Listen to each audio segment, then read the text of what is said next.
Hi friends, a very warm welcome to Anunnar রান্নাঘর। Durga Puja just got over. এখন next big celebration হচ্ছে কালী পুজো। আমরা বাঙালিরা কালী পুজো করি আর বাকিরা সবাই করে দিওয়ালি। কলকাতার বাইরে থাকি, সুতরাং বন্ধুদের সাথে মিলে একটা দিওয়ালি সেলিব্রেট করার ব্যাপার থাকে। আমি বাড়িতে রেখেছি তাশপাটি।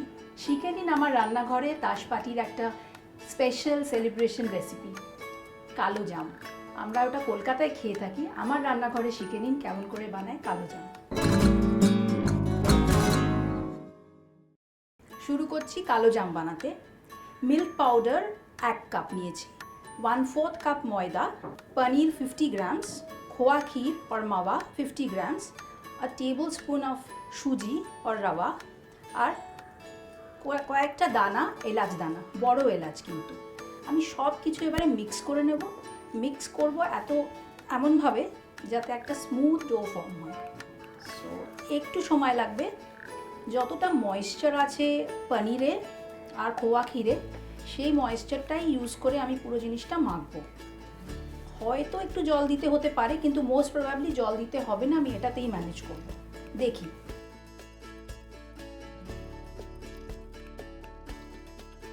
যেটা বলছিলাম আপনাদের, প্রথমে মনে হচ্ছিল এটা কিছুতেই একটা ডো ফর্ম হবে না, সব গুঁড়ো গুঁড়ো জিনিস, কিন্তু দেখুন it is all come together and I can form my kalo জাম।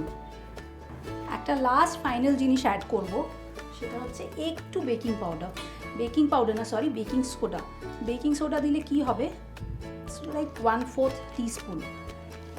এটা একটু ভেতর থেকে ফ্লাফি হবে, ফুলবে জিনিসটা, মানে যা সাইজ বানাবো তেলে যাওয়ার পরে আর একটু ফুলে উঠবে, সেইটার হেল্প করে বেকিং সোডা।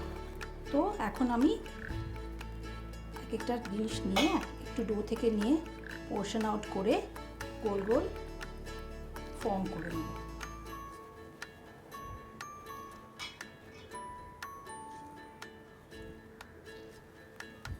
অনেক জায়গায় দেখছি একটু ইলংগেটেড এইরকম শেপটাও করে। If you want to do it you can, it's absolutely no problem. I am following one particular shape.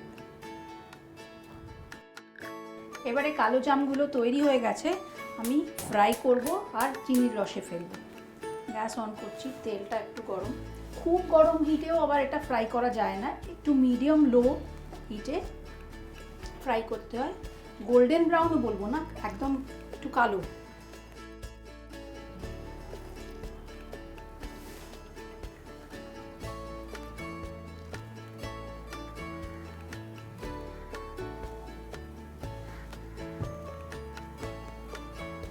আর একটু ডুবো তেলেও ভাজা যায়, সামহাও খুব বেশি তেল ইউজ করতে চাই না।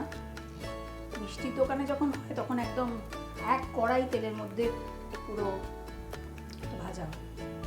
আস্তে আস্তে কালারটা চেঞ্জ হয়, প্রথমে একটা হালকা বাদামি রং, তারপরে আস্তে আস্তে আর একটু ব্রাউন, এরকম করে করে কালোই হয়ে যায়।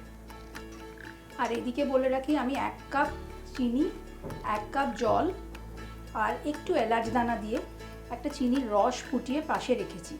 আমি যখন এটা রেডি হবে ডাইরেক্টলি এখান থেকে বার করে আমি চিনির রসে ডুবিয়ে দেবো। এদিকে আমি চিনির রসটাকেও একটু গরম করতে দিচ্ছি, যাতে ওটা যখন ওর মধ্যে পড়বে একদম সুন্দর সোক করে নেবে। এই কালো জামগুলোকে কিন্তু চিনির রসে আমায় কিছুক্ষণ ডুবিয়ে রাখতে হবে, যাতে ওর ভেতর অবধি রসটা ঢুকে যায়। দিস ইজ অলমোস্ট ডান।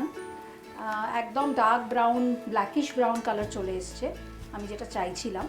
এবারে আমি কি করব, চিনির রসটাও গরম হয়ে গেছে, আমি একে একে করে এটা চিনির রসে ডুবিয়ে দেবো।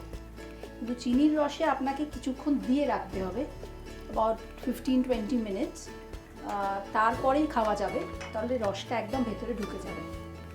সো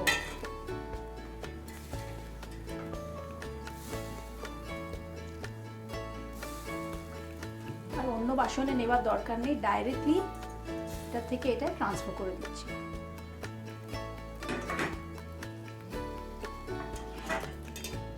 এগুলো একটু সোক হবে 15-20 মিনিটসের জন্য, তখন খাবার জন্য একদম রেডি হয়ে যাবে।